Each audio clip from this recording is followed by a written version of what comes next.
خاتون کے داماد نے اس کی بیٹی پہ ہاتھ اٹھایا، غلط کام ہے، میں ہاتھ اٹھانے کو پروموٹ نہیں کرتا، کہیں آپ یہ سمجھیں گے شوہروں کو چاہیے بیویوں کو ماریں، ایسا نہیں ہے، لیکن عورت تھی سمجھدار، بیٹی نے گھر آ کے بتایا میرے میاں نے ہاتھ اٹھایا ہے۔ آج کل تو عورتیں اور گھر مائیں تباہ کر دیتی ہیں، تو ماں نے کہا بیٹا دیکھ شوہر نے ہاتھ اگر اٹھایا ہے نا تو کوئی تو بات ہوئی ہوگی۔ فوراً کیا کرتے ہیں، فون گھما کے داماد کو گالیاں دینا شروع کر دیتے ہیں۔ یہی ہوتا ہے نا آج کل مارکیٹ میں، اٹھا گیا تو نے ہاتھ کیسے اٹھایا، ہوتا کون ہے تو؟ پہلے تحقیق کر لو بھائی، بولا کیا ہے اس نے؟ ہاں کوئی ایسی بات نہیں ہے، اس کو بولو بھائی کیوں، یہ تو کوئی ایسی بات نہیں ہے جس پہ ہاتھ اٹھایا جائے، اور اگر غلط بھی ہے تو اتنی غلط تھوڑی ہے کہ ہاتھ اٹھایا جائے۔ تو بس جذباتیت کا شکار ہیں، افراط و تفریط ہے، پولائٹ بننے کے چکر میں سارا بیڑا غرق ہو رہا ہے، صحیح ہے نا؟ یہ اسلام کے اخلاق نہیں ہے، ہر چیز بیلنس ہے اسلام میں، ہر چیز۔ کتنا پیارا اصول ہے، بچے کو 7 سال کی عمر میں محبت سے سمجھاؤ، مارنے کی اجازت نہیں ہے، چھوٹا ہے بھائی، نماز پڑھے ٹھیک ہے، نہیں پڑھے تو بھی ٹھیک ہے، 10 سال تک برداشت کرو، 3 سال تمہارے پاس ہیں محبت کے لیے، 10 سال میں بھی نماز نہیں پڑھتا تو اب انسان لاتوں کے بھوت ہاتھوں سے نہیں سمجھتے، اب ہاتھ اٹھانا پڑے گا آپ کو، اب نہیں اٹھائیں گے تو یہ پولائٹنس نہیں ہے، یہ آپ کے نالائق ہونے کی، بولو نا بھائی، دلیل ہے، آپ کے نالائق ہونے کی دلیل ہے۔ تو ہر چیز میں ایسا ہے، ہر چیز میں، ہر معاملے میں، آپ کا ملازم ہے صحیح کام نہیں کر رہا، ٹائم پہ نہیں آ رہا، بزنس کا بیڑا غرق کر دیا، محبت سے سمجھاؤ، تمیز سے، 2-4 دفعہ کے بعد چل بھائی چھٹی تیری، نکل پتلی گلی سے، ٹھیک ہے نا؟ یہ فیکٹری ہے، ہم نے کو ایدی سینٹر تھوڑی کھولا ہوا ہے ہم نے یہاں پہ۔ ہمارے ایک رشتہ دار فیصل آباد میں، ان کی فیکٹری تھی کپڑے کی، مجھے لے گئے، ویسے مجھے شوق بھی ہے چیزیں دیکھنے کا، کیسے بن رہا ہے، کیا ہو رہا ہے، تو ملازم بڑے تمیز سے کام کر رہے ہیں، میں نے کہا پہلی دفعہ دیکھا ہے ملازم اتنی تمیز سے، انہوں نے کہا ٹھڈے مار مار کے ان کو انسان بنائے، ٹھڈے مار مار کے کیا بنائے، کہہ رہے بیٹھے رہے، کہتے تھے جب آتا تھا سو رہے ہوتے تھے، کام ہی نہیں کرتے، دہاڑی پہ تو ایسا ہی ہوتا ہے نا، کمیشن پہ کام ٹھکا ٹھک ہوتا ہے، دہاڑیوں پہ کام ایسا ہی ہوتا ہے، تو یہ نہیں ٹھڈے وڈے نہیں مارے، تمیز، اصل تو تمیز ہی ہے، لیکن تمیز کی بھی ایک کیا ہے میرے بھائی، حد ہے، حد ہے تمیز۔ تو مسلمان چونکہ ہماری زندگیوں میں بیلنس ہی نہیں ہے، اصل تو اخلاق ہی ہیں، یاد رکھو، اصل کیا ہے، یہ نہیں کہ اصل سختی ہے، اصل کیا ہے، جو کام اخلاق سے ہوتا ہے وہ سختی سے نہیں ہوتا، اسلام نے اصل تو اخلاق سکھائے۔ آپ صلی اللہ علیہ وسلم نے فرمایا قیامت کے دن میرے سب سے قریب وہ ہوگا احسنہم اخلاقا، جس کے اخلاق سب سے اچھے ہوں گے۔ گالیاں، ٹھڈے، یہ کوئی تہذیب نہیں ہے، مار دھاڑ، گھروں میں چیخو پکار، گالیاں دے رہے ہیں رشتہ داروں کو، گالیاں بلب کے رشتہ داروں کو، بھائی کہ لائٹ اگر جا رہی ہے تو گالیاں دینے سے لائٹ تھوڑی آ جائے گی، ٹھیک ہے نا؟ نہ بلب کے رشتہ داروں کو گالیاں دینے سے لائٹ آئے گی، نہ بلب کو گالیاں دینے، آپ کی زبان کیا ہو جائے گی، خراب ہو جائے گی۔ تو اصل تو اخلاق ہی ہیں۔ حضرت انس بن مالک رضی اللہ تعالی عنہ نے 10 سال نبی کی خدمت کی ہے، بچے تھے، فرماتے ہیں ایک دفعہ بھی ایسا نہیں ہوا کہ میں نے کوئی کام نہیں کیا اور آپ نے یہ پوچھا کیوں نہیں کیا، اور میں نے کوئی کام نہیں کرنا تھا اور کر دیا تو آپ نے یہ پوچھا ہو کہ کیوں کیا، بس جتنا کام کر دیا ٹھیک ہے، نہیں کیا تو بھی ٹھیک ہے۔ نبی صلی اللہ علیہ وسلم نے حضرت انس بن مالک کو ایک دفعہ کسی کام سے بھیجا، وہ بچے تھے، بجائے کام کرنے کے بچوں میں کھیلنے لگے جا کے، تو آپ صلی اللہ علیہ وسلم گئے، دیکھا بھائی کہاں ہیں، تو دیکھا وہ تو کھیل رہے ہیں، تو آپ صلی اللہ علیہ وسلم حضرت انس بن مالک کے پیچھے جا کے کھڑے ہو گئے۔ حضرت انس نے پیچھے مڑ کے دیکھا تو آپ صلی اللہ علیہ وسلم کھڑے ہوئے مسکرا رہے ہیں، کچھ بھی نہیں کہا۔ سمجھ رہے وجہ کیا ہے بھائی، یہ تو اپنی ان کی والدہ نے گفٹ دیا ہے نا خدمت کے لیے، تو اپنی مرضی سے خدمت کر رہے ہیں، اس میں سختی کیسی، ٹھیک ہے خدمت کر دی تو بھی، اور بچوں کے ساتھ تو ویسے بھی شریعت میں سختی نہیں ہے، بچوں کے ساتھ تو بہت نرمی ہے۔ میں تو وہ جو ٹھڈے مارنے کی بات کروں تو 30-35 سال کے تھے نا جو پڑے ہوئے ہیں، تو آپ صلی اللہ علیہ وسلم کے ہمیں سیرت میں سختی بھی ملتی ہے اور نرمی بھی۔ رحمت للعالمین، ایک ایتھیس نے اعتراض کیا یہ رحمت للعالمین ہے اور جناب گردنیں اڑانے کا حکم بھی دے رہے ہیں، یہ کیسے رحمت للعالمین ہے؟ بھائی رحمت للعالمین کا یہ مفہوم کہ کسی کو کچھ بھی نہ کہیں، یہ رحمت نہیں ہے، یہ انسانیت کے لیے زحمت بن جائے گی یہ عادت، تو کیونکہ اس صفت کو فالو کرنا ممکن نہیں ہے۔ رحمت کا معنی ہر لحاظ سے جامع شخصیت ہیں آپ صلی اللہ علیہ وسلم۔ مشہور واقعہ کئی بار سنا چکا ہوں، دوبارہ سنا کے بس پھر آگے بڑھتا ہوں، کہ ایک شخص نبی صلی اللہ علیہ وسلم کی جاسوسی کر رہا تھا، گرفتار ہو گیا، تو آپ نے حکم دیا اس کی گردن اڑائی جائے۔ اب دیکھو گردن اڑانے کا حکم دینا بظاہر یہ رحمت کے خلاف ہے نا۔ ہم کہتے ہیں نہیں بھائی گردن کیوں اڑائی جائے، اسلام تو بہت وسیع مذہب ہے، ٹھیک ہے نا، اللہ بہت غفور رحیم ہے۔ آپ صلی اللہ علیہ وسلم نے حکم کیا دیا؟ گردن، کیونکہ نہیں اڑائی تو یہ اپنے ساتھیوں کے ساتھ ناانصافی ہوگی، کل دوبارہ جاسوسی کرے گا۔ ہمارے ساتھ پہلے اپنے لوگ ہیں، لیکن اس نے اپنی 6 بیٹیوں کا واسطہ دیا کہ میری 6 بیٹیاں ہیں، میں 6 بیٹیوں کا باپ ہوں، آئندہ نہیں کروں گا۔ آپ صلی اللہ علیہ وسلم کو اس پہ ترس آیا اور آپ نے اس کو چھوڑنے کا حکم دے دیا۔ دوبارہ گرفتار ہو گیا، دوبارہ کمبخت جاسوسی کر رہا تھا، پھر اس نے اپنی 6 بیٹیوں کا واسطہ دیا، مجھے نہ مارے، میری 6 بیٹیاں ہیں۔ تو آپ نے کیا فرمایا؟ لا یلدغ المؤمن من جحر مرتین، مسلمان ایک سوراخ سے 2 دفعہ نہیں ڈسا جاتا۔ حکم دیا اس کو مار دو، اس لیے کہ اس کی بیٹیوں کا خیال کریں یا اپنے ساتھیوں کا خیال کریں۔ کیسا بیلنس اس میں، اصل بتا دیا کہ اصل رحمت ہے۔ ایک روایت میں آتا ہے تخلقوا باخلاق اللہ، اللہ کی صفات اختیار کرو۔ اللہ کی صفت کیا ہے؟ جود و سخاوت ہے اس میں۔ اللہ کیا ہے؟ غیرت والا ہے، تو ہمیں بھی اپنے اندر کیا پیدا کرنی ہے؟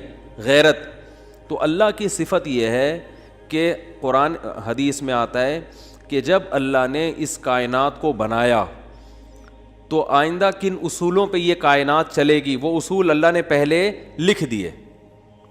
جب کوئی ملک وجود میں آتا ہے تو آئین پہلے بنتا ہے نا، کیا ہو گیا بھائی جان؟ آئین پہلے بنتا ہے، اس کے بعد اس آئین کے تحت قانون وضع ہوتے ہیں۔ تو اللہ نے سب سے پہلے جو چیز پیدا کی وہ قلم، حدیث میں یہ ہمیں سمجھانے کے لیے مثالیں دی گئی ہیں۔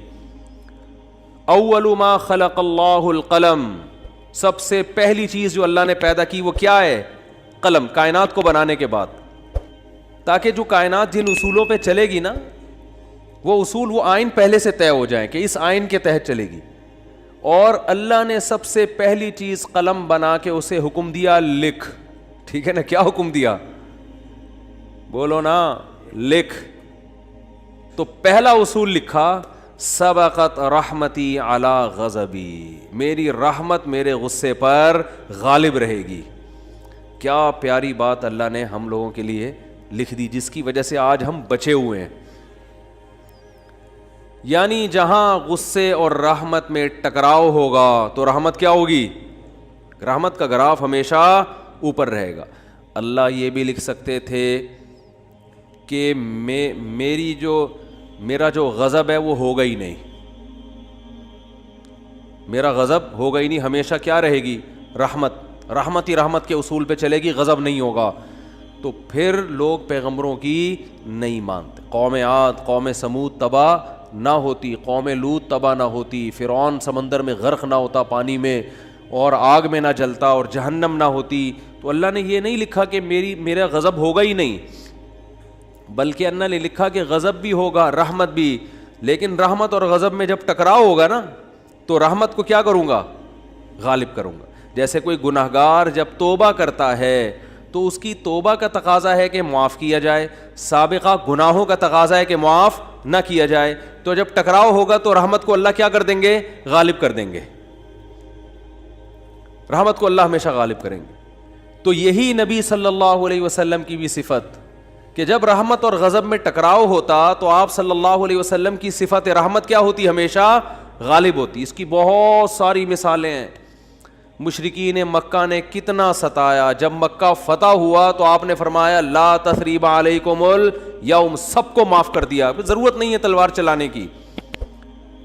بھائی اب ان کو قتل کر کے کیا ملے گا ہمیں؟ ضرورت نہیں ہے، جو اللہ نے ہمیں غلبہ دینا تھا وہ دے دیا ہے۔ تو نہیں تلوار چلائی آپ صلی اللہ علیہ وسلم نے، بلکہ مشرکین کے جو سردار تھے ان کو الگ سے عزت دی آپ صلی اللہ علیہ وسلم نے. لیکن جہاں یہ جو جاسوس پکڑا گیا تو اس میں بھی معافی مانگی, 6 بیٹیوں کا حوالہ دیا. جب 6 بیٹیوں کا حوالہ دیا تو بیٹیاں ہونا اس کی علامت ہے کہ باپ پہ کیا کیا جائے, رحم. بیٹیوں کا کون پوچھے گا بعد میں. جاسوس ہونا اس کا تقاضا کرتا ہے کہ گردن اڑائی جائے. تو یہاں بھی رحمت اور غضب کیا ہو رہے ہیں, بولو بھائی, ٹکرا رہے ہیں. اس لیے آپ صلی اللہ علیہ وسلم نے کیا حکم دیا, چھوڑ دو. بیٹیوں کا واسطہ دے رہا ہے. دوبارہ جب پکڑا گیا ہے تو اب بھی اگر چھوڑنے کا حکم دے دیا جاتا تو اس کا مطلب صفت غضب ہے ہی نہیں. اور یہ بہت خطرناک چیز ہے کہ آپ کے اندر غضب کی اور انتقام کی صفت ہی ختم ہو جائے, انتقام لیس ہو جائیں. اس کا مطلب آپ قوم کے لیڈر نہیں بن سکتے, آپ قوم کو گائیڈ نہیں کر سکتے, آپ قوم خود بھی ڈوبو گے, قوم کو بھی ڈبو دو گے, آپ برباد ہو جاؤ گے. تو میں یہ اتنی ڈیٹیل میں اس لیے بیان کر رہا ہوں کہ یہی چیز ہمیں بھی اپنانے کی ضرورت ہے. اصل پیار ہے, اصل محبت ہے, اصل رحمت ہے, اس کو غالب رکھنا ہے ہمیشہ. لیکن انتقام لیس بولو نہیں بن جانا, غضب لیس بولتے کیوں نہیں, کیا ہو گیا, نہیں بننا ہے. ایسا نہیں ہو جانا کہ اتنے میٹھے کے جو بھی چائے نگل لے کھا کے. تو یہ جو علماء پہ لوگ اعتراض کرتے ہیں وہ یوں نہیں کیا تو ان کو غصہ کیوں آ گیا, کھڑے کھڑے سنا کیوں دی, یہ تو بھائی آدمی ہے, روٹی کھائیں گے تو غصہ آئے گا. اور اگر اتنے میٹھے کے جو بھی جو مرضی کرتا رہے غصہ ہی نہ آئے تو ایسا نہیں ہوتا. پیغمبروں کو نہیں غصہ آیا. حضرت موسیٰ علیہ السلام کلیم اللہ, صحیح ہے نا, ان کا جلال کیا تھا, مشہور تھا, کلیم اللہ تھے. کیسا جلال کے واقعات ہیں. حدیث میں آتا ہے کہ موت کا فرشتہ حضرت موسیٰ علیہ السلام کے پاس آیا انسانی شکل میں. حضرت موسیٰ نے پوچھا کیسے آنا ہوا, ٹھیک ہے, کہا موت کا فرشتہ ہوں, آپ کی روح قبض کرنے آیا ہوں. حضرت موسیٰ نے ایک کھینچ کے تھپڑ لگا, اتنی زور سے مارا ان کی آنکھ نکل کے گر گئی نیچے. وہ اللہ کے پاس گئے, اللہ اپنے کس بندے کے پاس بھیجا ہے تو نے مجھے, ہے بھائی. پتہ نہیں حضرت موسیٰ کو غصہ کس بات پر آیا, اسٹائل ان کا ایسا ہوگا, ہے بھائی, یا کیا وجہ, وہ تو حضرت موسیٰ ہی جانتے ہیں. ظاہر ہے پیغمبروں کو ناحق غصہ نہیں آتا, لیکن اللہ بس ایک حضرت موسیٰ کی جو جلالی صفت ہے نا اس کا اظہار کرنا چاہتے تھے کہ دشمنوں کو کہ ان سے بچ کے رہو, ٹھیک ہے. انہوں فرشتے کے تھپڑ لگا دیا, تھوڑا سا احتیاط رکھو ان سے. تو اصل کیا ہے میرے بھائی, اصل محبت ہے. یہ میں اس لیے بتا رہا ہوں کہ بعض لوگ الٹی کوالٹی ہوتی ہے ان کے اندر. اصل غصہ ہے, جب دیکھ لیں غصہ جاری نہیں ہو رہا تو پھر تمیز پہ آ جاتے ہیں وہ, ٹھیک ہے نا. شروع میں کیا کرتے ہیں, غصہ اور مار دھاڑ اور گالیاں یہاں سے شروع کرتے ہیں پہلے, یعنی آپشن یہ ہوتا ہے ان کا. اگر اس سے بندہ قابو میں نہیں آیا تو ان کو اندازہ ہو جاتا ہے یہ قابو میں آنے والا نہیں ہے, پھر وہ کس سے بات کرتے ہیں, تمیز سے بات کرتے ہیں. بالکل اس کی مثال ہے, ایک آدمی نے کسی کے چاقو رکھا, بولا تیری جیب میں جو کچھ ہے نکال دے, اس نے ٹیٹی نکال دی, ٹھیک ہے. اب یہ کہہ رہے تیری جیب میں جو کچھ ہے نکال دے, ٹھیک ہے. یعنی سامنے والا اگر آپ سے بھی بڑا فنٹر نکل آیا, آپ سے بھی بڑا فنٹر نکل آیا تو پھر آپ کہتے ہو بھائی یہاں تمیز یا تمیز سے بات کے علاوہ آپ کے پاس کوئی آپشن نہیں, فوراً غصہ ٹھنڈا ہو جاتا ہے. تو یہ غلط ہے. نہ تو غصہ لیس ہو جانا ٹھیک ہے کہ کچھ بھی ہوتا رہے, اور چونکہ میاں بیوی میں بہت ہو رہا ہے آج کل, یہ بہت زیادہ پھڈے جھگڑے, داماد ایک نمبر کا ہیروئن چرسی کہیں کا الو کا, کیا بولوں میں, اور برداشت پہ برداشت, نہیں کل ٹھیک ہو جائے گا, نہیں پرسوں ٹھیک ہو جائے گا. وہ بھائی نہیں ٹھیک ہوگا, یہ چھوڑ دو اس کو. نہیں جی اللہ کی رحمت بہت بڑی ہے, ہو سکتا ہے ٹھیک ہو جائے. بھائی اللہ کی رحمت بڑی ہے اس کا یہ مطلب ہے ہی نہیں. اس کا مطلب ہے کہ چھوڑ دو تو اللہ کی رحمت بڑی ہے, کوئی دوسرا دلا دے گا اللہ. جب ثنا خان کو مفتی انس مل سکتے ہیں اور مفتی انس کو ثنا خان مل سکتی ہے تو اس کا مطلب کسی کو کسی بھی ٹائم پہ کچھ بھی مل سکتا ہے. دو انتہائیں ہیں نا, ایک مولوی اور ایکٹریس کی آپس میں شادی ہو گئی تو اس کا مطلب کسی کی کسی بھی ٹائم پہ کسی پہ بھی شادی ہو سکتی ہے. رشتوں کی کمی مارکیٹ میں نہیں ہے. تو ایسے ایسے الٹے الٹے لوگوں کو لوگ برداشت کر رہے ہیں کہ ہو سکتا ہے کل ٹھیک، ہو سکتا ہے. بھائی ایک حد ہے، حد ہر چیز میں کیا ہے، ایک لمٹ ہے. اولاد بگڑی ہوئی ہوتی ہے، میں والدین کو کہتا ہوں بھائی اپنے بیٹے کو ایک حد تک تربیت کرو، نہیں آ رہا نا قابو میں، نکلو. بولو پتلی گری سے سامان گھر سے اٹھا کے کیا کرو، نکلو. زیادہ نہیں بدماشی ہے، تیرے باپ کا گھر ہے، تیرا گھر نہیں ہے. ہاں سارے 100% درست نہیں ہوتی اولادیں، کچھ تو باپ کو بھی برداشت کرنا پڑتا ہے اولاد کی خاطر، لیکن وہ بھی ایک حد ہے نا، حد سے زیادہ تھوڑی ہوتا ہے، حد سے زیادہ نہیں ہوتی کوئی بھی چیز. پھر اس میں ایک اصول یہ بھی ہے کہ یہ دیکھا جائے گا بڑا نقصان کس میں. لوگ کہتے ہیں اگر تعلق ختم کیا تو یہ ہو جائے گا، یہ ہو جائے گا.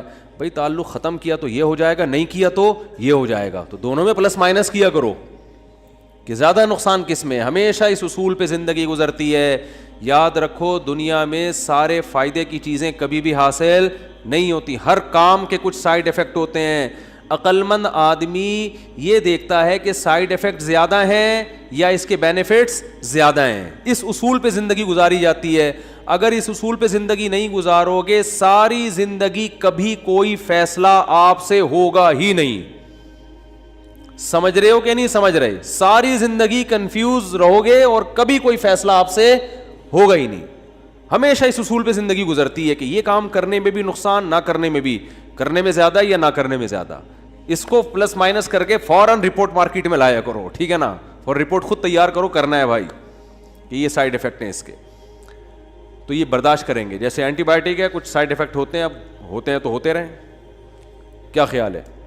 تو میں یہ عرض کر رہا تھا کہ اللہ تعالیٰ کا کیا اصول ہے. اللہ تعالیٰ نے بھی کتنی بڑی اللہ کی رحمت، لیکن اللہ نے اس کا ایک اصول اور ضابطہ بنا دیا کہ آخرت میں اس کو نہیں بخشوں گا جو مجھے نہیں مانے گا یا میرے ساتھ شرک کرے گا، کچھ بھی ہو جائے، چاہے پیغمبر کی سفارش کیوں نہ آ جائے، بلکہ پیغمبر پر پابندی لگا دوں گا کہ آپ کو ان کی سفارش کی اجازت نہیں ہے. یہ بہت بھائی، اس سے پتہ چلتا ہے ایمان بہت بڑی نعمت ہے.